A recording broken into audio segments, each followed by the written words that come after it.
Hey guys, she's going to make lip scrub this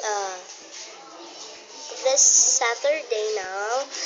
She's my friend, and she's going to make a lip scrub, and she's going to show you what we'll need. So we'll need honey, sugar, contain spoon.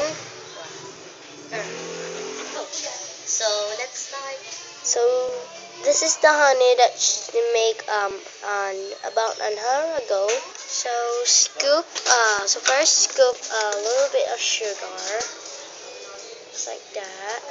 You'll need, and then pour some honey, just like that. And then pour some water.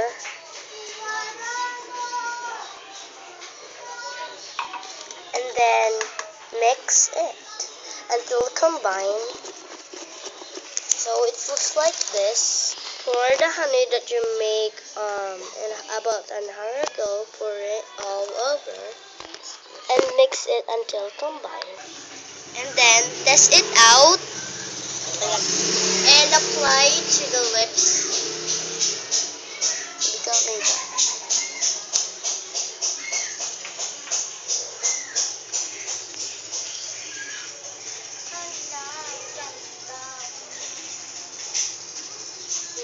And wait it for 2 minutes. Rinse off, and then your lip is done. Your lip like lighter and smooth. So I hope you like this video, and bye!